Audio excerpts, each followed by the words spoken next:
할렐루야. 우리 성가대 찬양 감사합니다. 18절까지 다 읽어야 되는데 16절, 17절, 18절이 결코 쉽지가 않아요, 말씀이. 그래서 좀 분리해서 다음 주 수요일 날 저녁에 16, 17, 18절은 제가 설교하려고 합니다.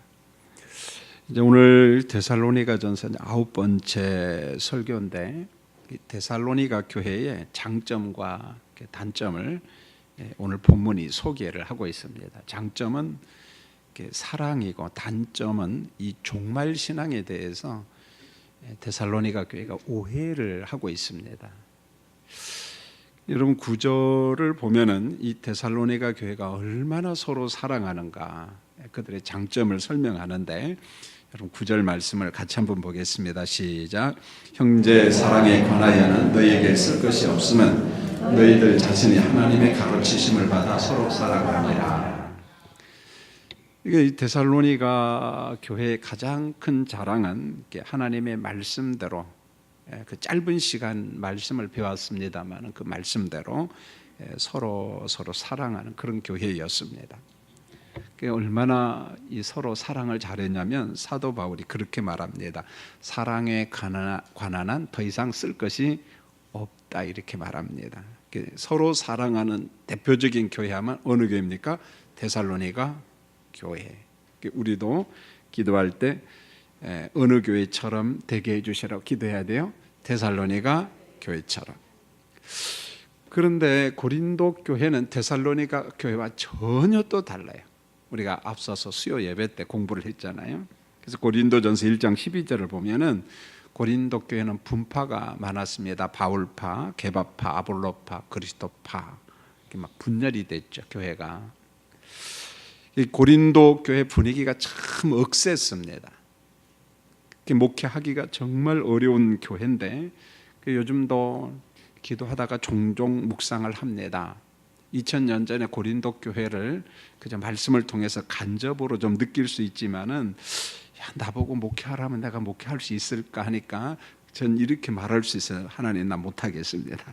고린도 교회 같은 이 분위기 환경에서는 도무지 목회할 자신감이 없습니다. 그러므로 우리 교회 목사님들도 절대 고린도 교회 같은 데 가면 돼, 안 돼요? 모르지, 하나님께서 이끄신 대로 순종해야죠. 가라면 가야 되고. 그러나 참 어려울 것 같다, 그런 생각이 들어요. 데살로니가 교회 같은데, 빌립보 교회 같은데 청빙받아 갔으면 얼마나 좋겠나, 이런 생각이 듭니다.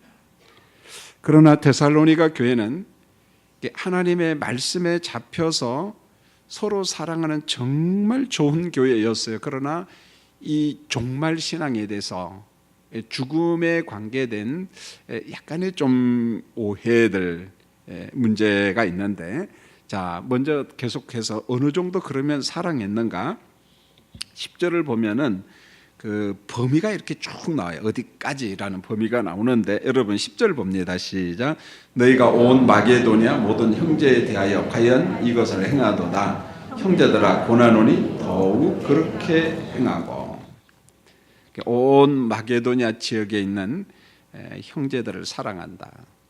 성경에 보면 마케도냐 이렇게 자주 등장하는데, 지금도 마케도냐라는 나라가 있어요. 그러니까 지금 있는 마케도냐하고 성경에 있는 마케도냐하고는 좀 달라요, 보면은. 그래서 성경에 나오는 마케도냐는 굉장히 좀 광범위했습니다. 그래서 지금 그리스 반도가 있으면, 그리스라고 하는 나라가 있으면은 그 그리스 한 중부에서부터 계속 북쪽으로, 그래서 지금의 알바니아 있는 데까지, 그리고 지금의 마케도니아 있는 데까지 규모가 굉장히 좀 컸습니다. 그래서 이 마케도니아 교회에 칭찬받는 좀 대표적인 교회가 몇 개 있는데, 네아폴리 혹은 빌립보 교회, 암비볼리, 데살로니가 교회, 베레아 교회, 이런 교회는 대표적으로 사도 바울이 개척한 교회로서 좀 인정받는 괜찮은 그런 교회입니다. 우리나라식으로 이야기하면 아마 한 충청도부터 시작해갖고 다 북쪽으로, 저 북한은 빼고요. 북한은 이제 뭐 또 다른 지역 그렇게 보면 되는데, 그래서 이 광범위한 지역을 마케도니아 지역 그렇게 이야기했습니다. 자, 그다음에 이제 11절로 12절을 보면은 데살로니가 교회 그 약점에 대해서 좀 설명을 하고 있는데, 그 약점은 뭐냐면은 이 종말과 재림, 그다음에 죽은 성도들에 대한 오해를 하고 있었어요. 자, 이럴 수밖에 없었던 것은 데살로니가 교회가 세워진 지 얼마 안 됩니다. 어린아이 교회잖아요, 보면은. 자, 그러다 보니까 사도 바울이 좀 오랜 동안 있으면서 종말론 신학도 가르치고 뭐 죽음에 관계된 하나님의 말씀을 공부하면 충분히 이해를 할 수 있는데, 그만 바울 사도가 환경이 어려워서 일찍 떠나버린 거예요. 자, 그러다 보니까 이 종말 신학에 대해서 좀 세밀하게 가르치지 못했고, 그 다음에 죽음 이후의 삶에 대해서 정확하게 가르치지 못하다 보니까 헬라 문화의 영향을 받고 로마 문화의 영향을 받아버린 겁니다. 자, 여러분 11절과 12절 한번 읽어보지요. 어떤 문제가 있는가? 시작. 또 너희에게 명한 것 같이 조용히 자기 일을 하고 너희 손으로 일하기를 힘쓰라. 이는 외인에 대하여 단정히 행하고 또한 아무 궁핍함이 없게 하려 함이라. 자, 바울이 이제 뭐라고 권면하냐면 데살로니가 교인들에게 조용히 자기 일을 하고 너희 손으로 일하기를 힘쓰라. 이게 지금 데살로니가 문제점입니다. 자, 데살로니가 교회 안에 어떤 성도들이 있냐면은 종말에 대해서 좀 과도한 생각을 하는 사람, 또 과도하게 긴장을 하는, 뭐 요즘 말로 하면 좀 극단적 세대주의적인 그 영향을 받은 그런 개념의 사람들. 그래서 예수님이 조만간 온다. 예수님이 조만간 온다. 사실은 사도 바울의 초기 신학도 보면은 그리스도께서 이렇게 오래 이후에 올 것으로 생각지는 않았던 것 같아요. 그러나 그게 이제 바울 신학에서 조금 이제 수정이 되죠, 보면. 바울도 예수님께서 좀 일찍 올 걸로 그렇게 생각하지 않았나, 그런 생각이 들어요. 그래서 데살로니가 교인들이나 초대교회 성도들은 예수님이 조만간 우리가 생각하는 것보다 훨씬 더 빨리 재림할 것으로 그렇게 생각했습니다. 그러다 보니까 교인들 중에 어떤 사람이 나오냐, 예수님이 조만간 재림하는데 생업, 일하고 먹고 사는 거 그거 별로 중요하지 않다, 그냥 접어버리고 예수님의 재림을 아주 요란하게 기다리는 사람들이 많았습니다. 우리로 말하면은 저 불암산에 올라가서 하얀 세마포 옷을 입고 예수님 빨리 오시옵소서, 그런 거 일도 안 하고 생업을 접어버리고. 여러분, 종말 신앙에는 지금도 이제 이런 케이스가 있죠. 보면 두 가지가 있는데 아주 건전한 종말 신학. 예수님이 언제 오셔도 좋다, 그런 거죠. 예수님이 언제 재림하셔도 좋다. 오늘 우리가 하나님을 사랑하고 오늘 이웃을 사랑하면 되고 오늘 충성하면 됩니다. 오늘 소금 노릇하고 오늘 빛의 역할을 잘 감당하면 돼요. 오늘 의의 열매를 맺으면 됩니다. 주님이 언제 오시든지 상관이 없어요. 그저 오늘 충성하면 되는 거예요. 아멘 주 예수요, 언제든지 오시옵소서. 그럼 우리가 주를 영접하면 되는 거거든요, 보면. 그러나 불건전한 종말 신앙은 그렇지가 않아요. 보면은 재림을 만지한답시고 항상 한 곳, 어떤 특정 지역으로 모이라고 합니다, 보면. 그래서 특별한 어떤 산으로 와라. 자, 어떤 광야로 와라. 어떤 나라로 와라. 어떤 지역으로 와라. 이게 바로 그릇된 종말 신학, 잘못된 사람들의 사고 방식이죠. 그리고 생업을 그만두고 가정을 멀리하고 버리고 사람들이 그곳으로 갑니다, 보면은요. 우리가 볼 때는 아니 안 갈 것 같은데, 그래 요즘도 조금 이제 덜한 것 같은데, 얼마 전부터 종말이 다가온다는 말을 하면서 교인들을 저 태평양 피지로 이동시킨 대표적인 사람이 누굽니까? 여자 교주 신옥주. 여러분 이름 옥주라고 지지 마세요. 신옥주. 그래서 한 400명 정도가 갔는데, 사실 그 피지 국가편에서 보면 좋답니다. 왜요? 이 사람들이 돈벌이를 해주기 때문에. 그래서 우리 한국에서 그 사람들을 추방해라 그래도 피지 쪽에서 추방을 안 합니다. 왜요? 그들 편에서 볼 때는 피지가 하나님의 나라인데 좋잖아요. 그리고 거기 가서 열심히 일도 하고 그러니까. 여러분, 신옥주라고 하는 사람이 그저 자기를 따르는 사람들을 피지로 이동을 했잖아요, 보면. 그래서 가끔 텔레비전에 나오는데 타작마당이라고 해서 막 발바닥도 때리고 몸도 때리면서 그러면은 그들 몸에 붙어 있는 뭐가 추방당해요? 귀신이 쫓겨나간다고, 정결해진다고 생각하면서 부모가 자식을 때리고 자식이 부모를 때리고, 왜? 정결해진다고 했는데 부모 자식이 없는 거예요, 보면은요. 여러분, 기독교 역사에 나타난 이단들의 특징은 보면은요, 거의 매 시대마다 그랬어요. 특정한 장소에 주님이 재림한다고 그랬어요. 특정한 산, 특정한 계곡, 특정한 나라. 이게 바로 전통적인 이단들의 논리죠, 보면은. 전통적인 이단들의 논리예요. 자, 바울 사도는 건전치 못한 종말신앙과 재림신앙을 버리고 오늘 뭐라고 이야기하면 조용히 자기 일에 충성하라. 자기 일에 최선을 다하라. 그리고 너희 손으로 직접 일을 하라. 생업을 포기하면 안 되고 자기 가족을 부양하고 생업에 충실하라. 이렇게 말해요.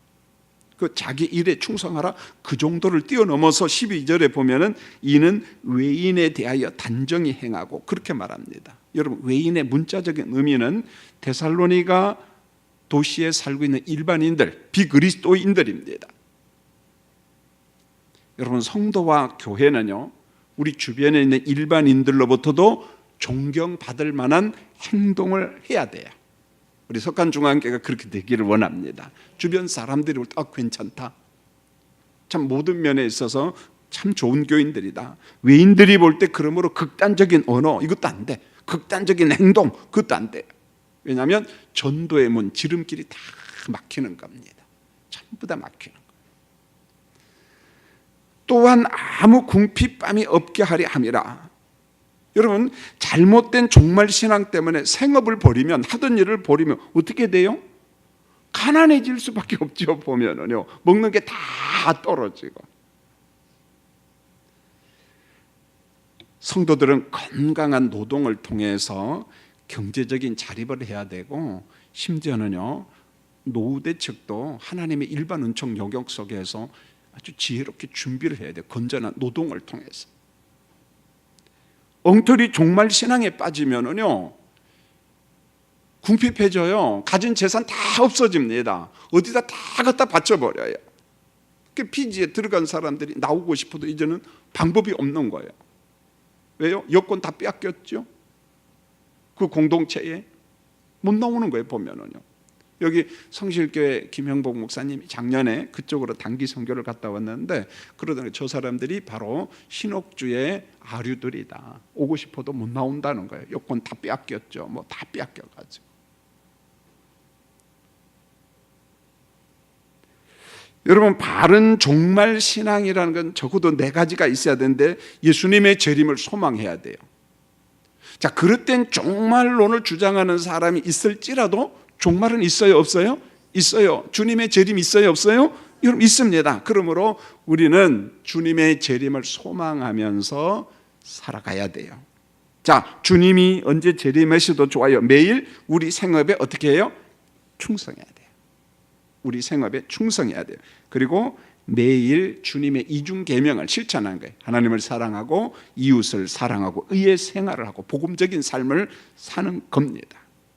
소금이 되고 빛이 되는 겁니다. 그리고 가난해지지 않도록 부지런히 자기 노동을 해야 돼. 부지런히 일을 해야 돼. 경제적 자립을 해야 돼.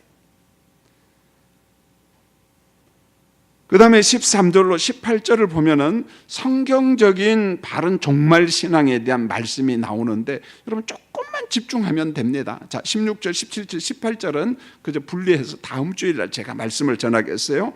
여러분 13절을 같이 한번 읽어볼까요? 13절 시작. 형제들아, 자는 자들에 관하여는 너희가 알지 못함을 우리가 원하지 아니하노니 이는 소망 없는 다른 이와 같이 슬퍼하지 않게 하려 함이라.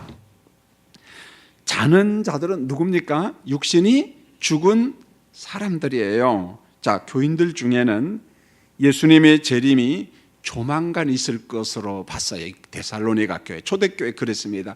주님의 재림이 이렇게 지금 2019년도 돼도 안 오고 계시는데 그렇게 보지 않았어요. 보면은요, 그저 1세기 마지막쯤에, 한 2세기쯤에 조만간 그리스도께서 이 땅에 재림하시지 않겠는가 그랬다는 거예요. 초대교회 분위기가 그랬습니다. 그런데 재림하기 전에 죽은 성도는 어떤 생각을 하면 불쌍한 사람으로 봤다는 거예요. 불쌍한 사람으로. 불이익을 당한다고 본 거예요. 예수님께서 재림하시기 전에 이미 죽은 성도들은 좀 불쌍한 사람, 좀 불이익을 당하는 사람, 그렇게 본 거예요. 데살로니가 교인들 가운데의 사람들이. 이게 왜 그러냐면은 헬라와 로마 시대 사람들은 죽음을 어떤 관점에서 봤냐면 소망이 없는 상태로 알았어. 소망이 전혀 없는 거. 죽으면 그냥 끝장난다. 아주 불쌍한 사람, 가장 슬픈 사람. 자, 이렇게 죽음을 봤다는 것입니다. 자, 이런 영향을 받은 데살로니가 교인들이 뭐라고 생각했냐면 성도들이 살아서 예수님의 재림을 영접하면 최고의 축복이고 최고의 행복이고 최고의 기쁨으로 생각했어요. 그러니까 내가 살아있을 때 누가 오시라고요? 예수님이 오셨으면 좋겠다. 그렇게 기대를 한 거죠. 자, 이것을 반대로 생각하면은 죽어서 성도가 죽었습니다. 예수님을 영접하는 사람은 뭔가 좀 손해로 생각했어요. 불이익을 받는 것으로 생각했다는 거예요.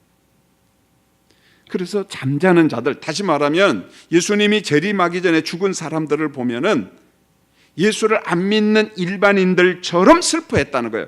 여러분 13절을 잘 보세요. 형제들아, 자는 자들에 관하여는, 죽은 자들에 관하여는 너희가 알지 못함을 우리가 원하지 아니하노니 죽은 자의 사후의 삶도 여러분 알아야 된다. 그런 말이 예수 믿는 사람들은 이는 소망 없는 다른 이와 같이 슬퍼하지 않게 하려 함이라, 이렇게 말했습니다. 죽은 성도들은 뭔가 좀 불쌍한 것 아니냐, 뭔가 손해보는 것 아니냐. 그래서 예수 믿는 데살로니가 교인들 가운데는 예수님이 재림하기 전에 죽은 부모님 때문에 너무너무 슬퍼하고, 오늘 성경에 보니까 13절에 다른 이라는 표현이 나오는데 죽음으로 소망을 잃는다고 생각하는 사람들처럼 슬퍼했다는 거예요. 막 통곡하고 애통해하고 과하게 죽음을 슬퍼했다는 거예요. 애도했다는 거죠. 너무 지나치게. 그래서 오늘 사도 바울이 13절에서 이는 소망 없는 다른 이와 같이 슬퍼하지 않게 하려, 소망 없는 사람들처럼 행동하면 안 된다는 거예요. 죽어서 슬프지만은 과하게 하는 건 안 된다는 거예요. 과하게. 자, 그것을 지금 바울이 이야기를 하는데, 자, 데살로니가 교인들 중에는 죽은 성도들, 그게 부모가 되었던 형제가 되었던 누가 되었든지 간에 과하게 슬퍼하는 사람들이 있었습니다. 여러분, 물론 죽음이 주는 슬픔을 피할 수 있나요? 여러분, 없습니다. 여러분요, 슬프죠. 왜요? 감정의 헤어짐, 정의 헤어짐 때문에. 여러분, 얼마나 슬픕니까? 요즘에 제가 신방을 주로 환자 위주로 가는데요, 어제도 경희대, 오늘은 남양주의 병원 환자들 다 누구 이야기하면 죄송합니다만 고인 대신 신경섭 권사님 이야기를 합니다. 그게 충격인가 봐요, 그들. 그러면서 오늘도 그래요. 권사님이 자기 삶을 되짚어보면서 야, 이게 산다는 게 뭔가, 내가 지금 제대로 살고 있는가, 그 이야기를 해요. 여러분, 죽음이 주는 슬픔을 누구도 피할 수 없습니다. 우리가 육신을 입고 땅에 사는 동안은 죽음의 두려움, 염려, 불안, 걱정 있는 거예요. 여러분, 우리가 예수 믿으면 어디 가는 줄 아세요? 천당 가는 거 압니다. 그럼에도 불구하고 여러분, 죽는다는 게 두려워요, 안 두려워요? 무섭지요. 염려가 되지요. 아니라고 이야기하는 사람은 글쎄요, 제가 볼 때는 거짓말이거나 아니면은 도무지 살 재미가 없는 사람들, 그런 사람은 그럼에도 불구하고 살고 싶은 것. 여러분, 자살을 하는 사람이 살고 싶어서 죽었을까요? 정말 죽고 싶어서 죽었을까요? 살고 싶어요. 그게 자살 충동의 이론입니다. 왜요? 내가 죽으면은 이러지는 않을 거야. 그 다음에 자살 충동에서 떨어진 사람 중에 소수가 살아납니다. 그들의 글 가운데 공통점이 뭐냐? 떨어지는 그 순간에 내가 이거 잘못했다. 그런데 그 중에 몇몇 사람이 살아서 임상 경험을 글로 옮겨놔요. 떨어지는 그 순간에 이거 내가 잘못 판단했구나. 그러나 성도들은 과도한 슬픔을 삼가해야 된다. 바울이 그 이야기를 합니다. 너희가 죽은 자들에 관하여는 알지 못하면 안 된다. 죽음 이후에 사후의 삶에 대해서 정확하게 알아야 된다. 오늘도 우리 부목사님 2명하고 신방을 갔습니다. 어머니가 중환자실에 계시는데 막내딸이 목사님이 와서 기도 좀 해주면 좋겠다고 그래서 중환자실에 들어가서 시간 맞춰서 기도를 하는데, 제가 판단할 때에는요 이미 생명을 연장하고 있는 거예요 보면. 자, 이럴 때 참 조심해야 됩니다. 가족의 의견을 물어보니까 일남 4년대 대체적으로 의견이 모아진 것 같아요. 의사가 볼 때는 이미 끝났습니다. 그런데도 그 호흡기 이걸 빼지 못하고 그런 상태가 있거든요. 상당히 조심을 하면서 분위기를 한번 물어봤습니다. 지금 가정 분위기는 어떠합니까? 막내딸이 아직은 안 된다는 거예요. 오늘도 제가 먼저 들어가서 이제 가족들을 기다리긴 하는데 막내딸을 나오기를 기다리면서 내 딸을 함께 이렇게 기도를 했습니다. 막내딸이 굉장히 서럽게 울어요. 막내딸은 뭐냐면 우리 어머니가 깨어나지 않을지라도 참 좋다는 거예요. 이렇게 누워있는 모습 그것만 봐도 좋다는 거예요. 그러면서 눈물을 흘리기 때문에 제가 더 이상 권면할 방법이 없어요. 큰딸에게 부탁을 했습니다. 막내딸이 마음이 열릴 때까지 조금만 좀 기다려주면 좋겠다고. 막내딸도 이제는 우리 어머니를 보내드려야 된다는 거, 의학적으로는 이미 끝났어요. 그 의사들 편에서도 막내딸의 그 선한 열정, 얼마나 어머니를 잘 모시고 그랬는지 몰라요. 그걸 압니다 저도. 그래서 조금 기다리면 좋겠다. 그리고 합일이 되면은 의사 선생님한테 이야기해서 모든 거 호수 같은 걸 다 빼고 그렇게 좀 정리하면 어떻겠습니까? 그러나 지금은 아닌 것 같다고. 가정이 너무 슬퍼하니까. 또 한편으로는 가끔가다 너무 일찍 가족들이 그 허락을 해가지고 좀 안타까운 때도 있어요 보면은요. 너무 빨리 막 죽기를 기다리는 그런 때도 있어요 보면은요. 우리 성도님들은 절대 그러지 말았으면 좋겠어요.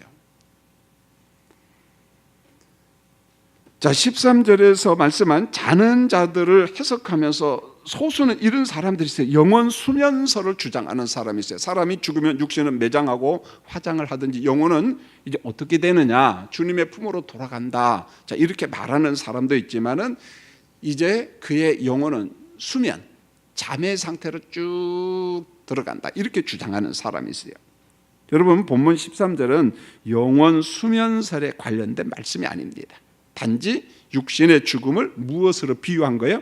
잠으로 비유한 것뿐입니다. 여러분, 잠자는 사람들은 깨어나는 시간이 있어요 없어요? 여러분, 있잖아요. 자, 이와 동일하게 죽은 사람들도 우리의 몸이, 죽은 몸이 무슨 몸으로? 신령한 몸으로 부활하는 날이 있어요 없어요? 부활합니다. 그걸 비유적으로 이야기한 것이지 영원히 수면 상태로 쭉 들어갔다, 영원 수면설을 주장하는 건 아닙니다. 자, 여러분, 사람이 죽으면 어떻게 될까요? 우리는 참 간단합니다. 성경을 통해서 육신은 창세기 3장 19절에서 이야기한 것처럼 어디로 돌아가요? 흙으로 돌아갑니다. 물론 불로 태운다 할지라도, 화장한다 할지라도 그 사람의 몸의 원소는 그대로 땅에 있어요. 그대로 있습니다. 훗날 예수님이 재림하실 때 성도는 무슨 부활이요? 생명의 부활로. 불신자는 무슨 부활입니까? 심판의 부활로. 사도행전 24장 15절에 보면 의인도 부활하고 악인도 부활하고 모두 다 부활합니다. 예수 믿는 사람만 부활하는 게 아니에요 여러분. 전부 다 부활해요. 전부 다. 모두 다. 창세 이래로 이 땅에 살았던 모든 사람들 다 부활합니다.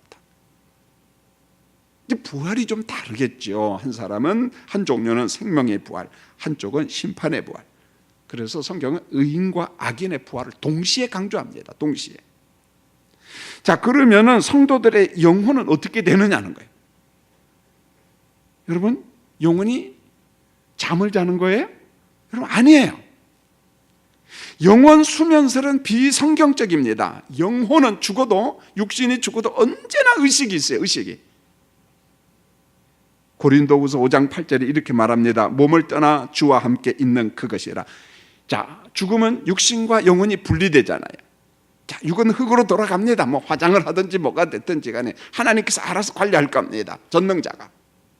자, 그의 영혼은 몸을 떠나 그가 그리스도 안에서 죽은 자라면 어디로 간다고요? 주와 함께 있는 그것이라. 이렇게 말해요. 주와 함께. 영혼은 주님과 함께 한다. 그래서 이와 같은 진리를 가장 쉽게 말씀한 게 부자와 나사로 비유 말씀에 실제에 근거한 비유입니다.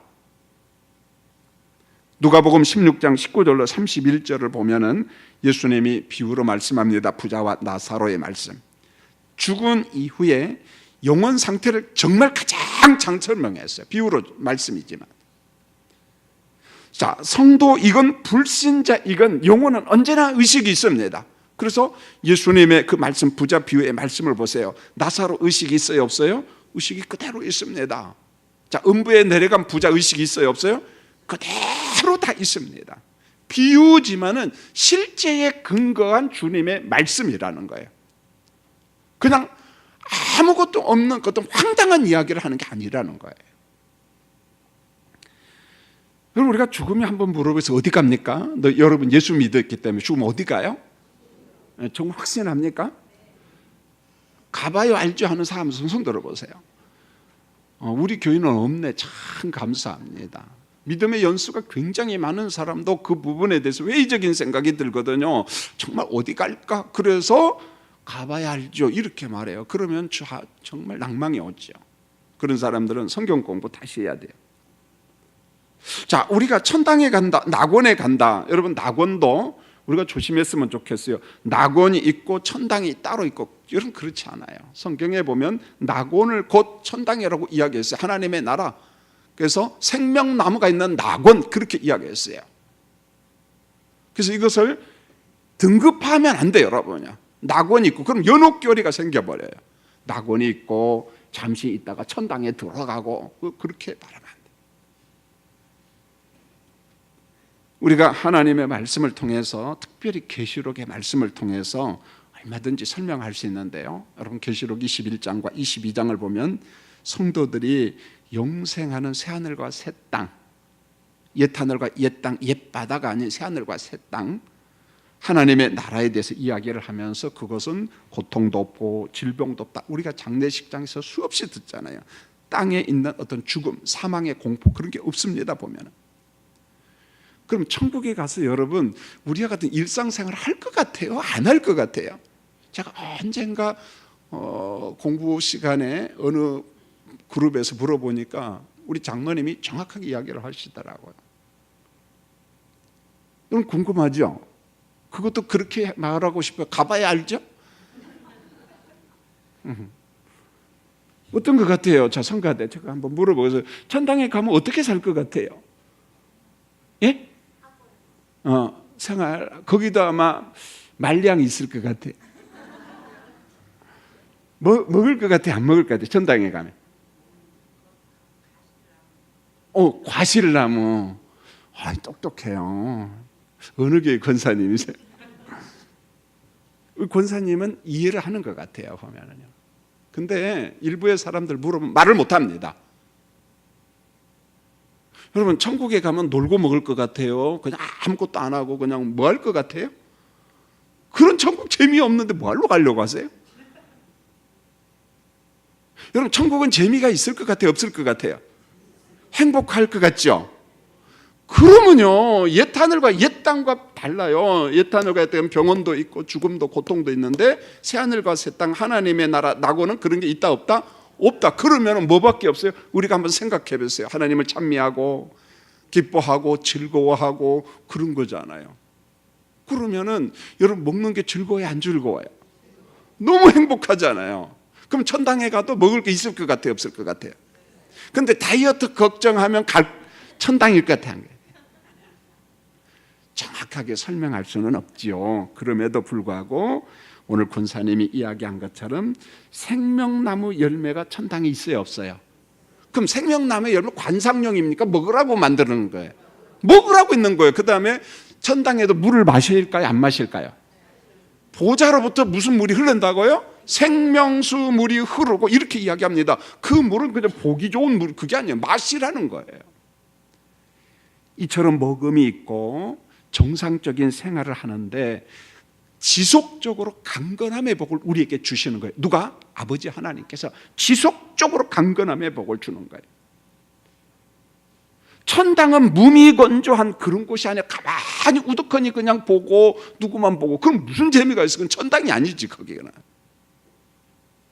하나님의 행복, 하나님의 즐거움, 하나님의 찬송, 말 그대로 영생복락이 있는 천당을 마치 놀고 먹는 것으로 그렇게 생각하지 마세요, 여러분. 삶의 질이 우리 옛 하늘과 옛 땅에서 살고 있는 지금과 다르죠. 사실은요, 새 하늘과 새 땅이기 때문에, 옛 것이 없기 때문에. 여러분, 재림 전에 성도가 죽었다, 성도들의 영혼은 곧바로 누구 품으로 들어가요? 하나님의 품에 안식해. 그걸 명확하게 설명하기는 한계가 있어요. 한계가 있습니다.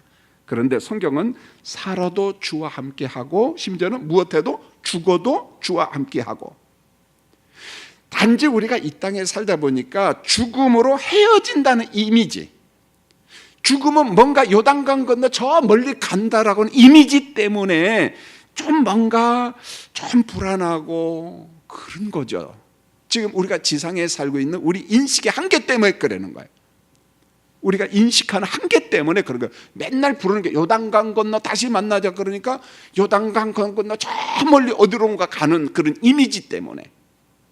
그런데 성경은 그렇지 않아요. 살아도 함께, 죽어도 함께. 성경에서 말씀한 죽음의 이미지는 우리가 생각하는 그런 이미지는 아니에요. 그래서 대표적인 말씀이 예수님께서 말씀하신 사두개파 사람들에게, 부활이 없다고 한 사람들에게 말한 그 말입니다.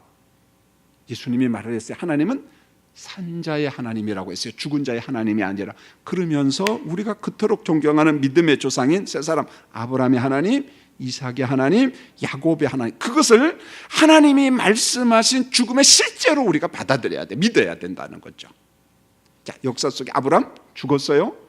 이삭 죽었어요? 야곱 죽었어요? 그런데 하나님이 뭐라고 이야기합니까? 하나님은 죽은 자의 하나님, 산 자의 하나님. 야곱 죽었다? 살았다는 거예요. 아브라함 죽었다? 살았다는 거예요. 그러므로 그리스도 안에서 이미 죽은 성도들도 물론 시간 속에서, 역사 속에서 그의 육신은 죽었지요. 매장도 하고 화장도 했지요.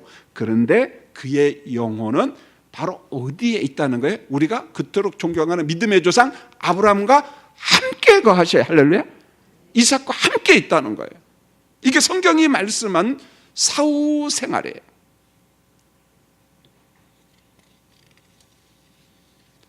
그래서 14절에서 지나치게 슬퍼하는 데살로니가 교인들에게 뭐라고 이야기하냐면 이렇게 말합니다. 14절 여러분 한번 읽겠습니다. 시작.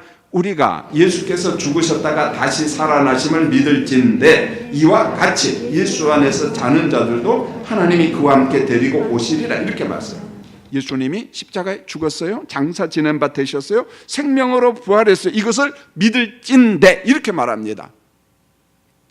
예수님 안에서 자는 자들도, 예수 믿는 자들도, 예수 믿다가 조금 먼저 죽은 성도들도 하나님이 주와 함께 어떻게 해요? 데리고 온다. 이게 무슨 표현이냐면은 제가 전자에 이야기한 거 아브라함의 하나님, 이삭과 야곱의 하나님, 그걸 기억해야 돼요. 자, 그들의 영혼이 죽음과 동시에 지금 어디로 갔어요?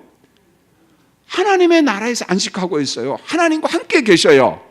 그러면은 주님이 강림하실 때 무슨 표현을 하냐면은 오늘 14절에서 이와 같이 예수 안에서 자는 자들도 하나님이 그와 함께 어떻게 한다고요? 데리고 오는 거예요. 데리고. 그 데리고 오는 사람은 누굽니까? 이미 어디에 거한 사람들? 주님의 품 안에 거한 사람, 아브라함, 이삭, 야곱, 그와 같은 사람들 모두 거기에 우리 부모님도 계실 거야. 예. 우리보다 믿음 생활 잘하다가 먼저 하나님의 부르심을 받은 사람들도.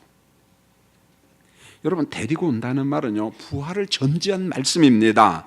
예수님이 재림하실 때, 강림하실 때 이미 그들의 영혼은 주님의 품에서 안식하고 계셔요.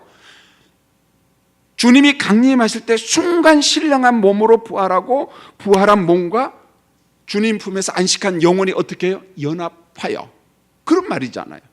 그리고 주와 함께 데리고 온다라는 말은 이미 주님의 품 안에 있는 그들, 영혼만 오는 것이 아니라 그 일순간에 어떤 현상이 벌어져요? 신령한 몸의 부활과 영체에 무엇이 있어요? 연합. 그리고 주님이 데리고 온다. 그런 표현을 쓰고 있는 거예요.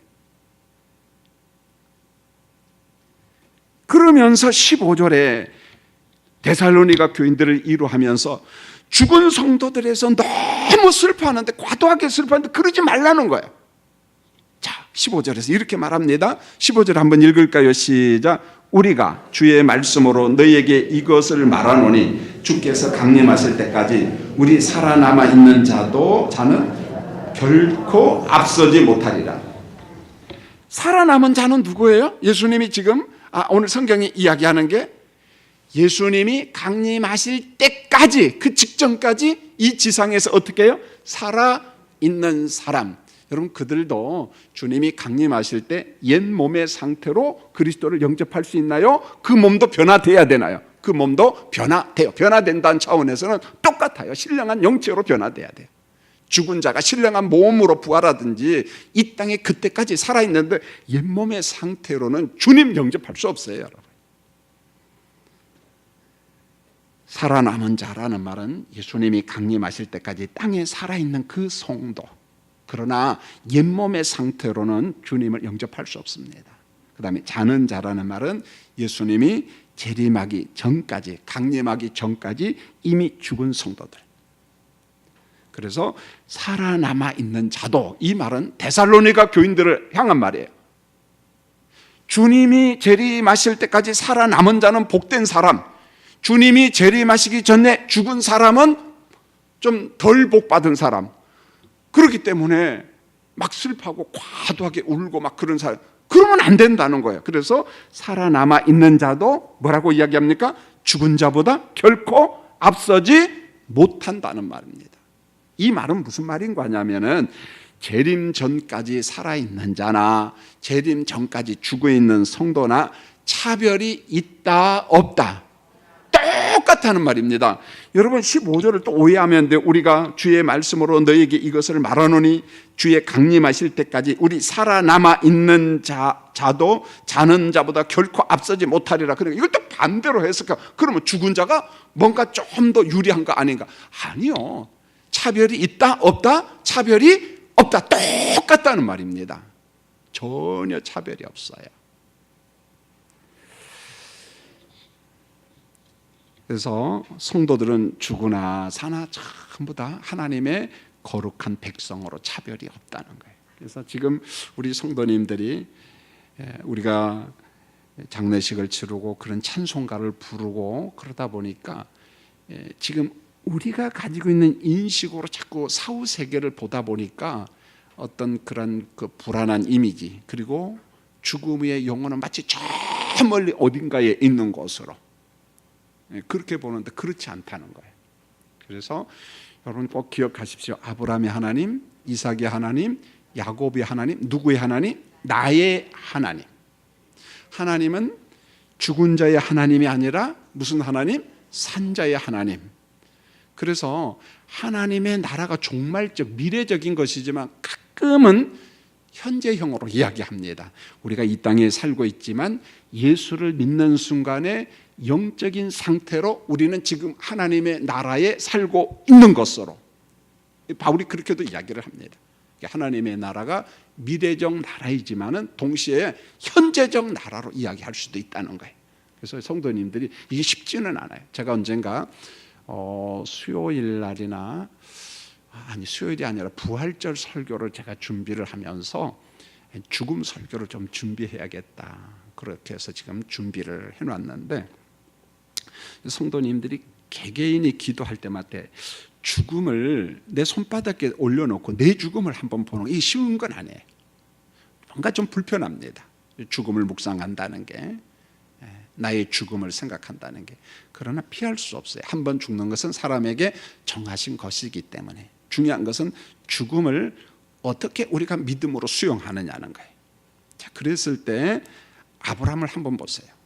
여러분, 아브라함이 자기 아내 사라가 먼저 죽었는데 아브라함이 아내 장례식을 치를 때 막 웃으면서 장례식을 치를까요? 막 통곡하면서 애통하면서 장례식을 치렀을까요? 예? 뭐 웃으면서 제 믿음의 조상이니까 그럴 것 같아요? 아니요. 너무너무 슬퍼합니다. 이게 정상이에요. 아브라함이요, 사라 자기 아내가 죽었을 때 너무너무 슬퍼하고 애통하고 통곡하면서 그리고 묘자리를 구합니다. 왜요? 묘자리도 없었거든. 여러분, 사람이기 때문에 지상에 사는 동안 우리의 감정 있는 존재로서 내 아버지, 내 남편, 내 아내, 내 자식이 죽으면요 그렇게 눈물이 나야 돼요. 그게 정상입니다. 그럼에도 불구하고 우리가 영혼은 그리스도 안에서 이미 어디를 소유했어요? 하나님의 나라를 소유했기 때문에 나사로의 그 모습을 한번 보세요. 그리고 아브라함이 있는 그곳, 이삭과 야곱이 있는 그곳에 내가 있다는, 그러면서 우리가 성령 안에서 우리가 이 죽음을 극복해 나갈 수 있고 성령이 또 위로해 주십니다. 그래서 대표적인 사람이 스데반 집사잖아요. 여러분, 스데반 집사님이 어떻게 죽어요? 예수 복음 전하다가 무엇 맞아 죽습니까? 돌 맞아 죽어요. 여러분, 상상을 해보세요. 돌 맞아 죽을 때 아플까요? 안 아플까요? 조금 아플까요? 많이 아플까요? 무진장하게 아프지. 여러분 같으면 어떨까요? 저 같으면 예수 안 믿는다고 할 것 같아요. 너무 아프니까. 예? 근데 스데반 집사님이 예수 부인해요, 안 부인해요? 그때 누가 나타납니까? 성령께서 스데반 집사의 눈을, 영안을 열어서 누구를 보게 해요? 하늘 보좌 우편에 계시는 예수가 어떻게 했어요? 서 계신 것을 봐요.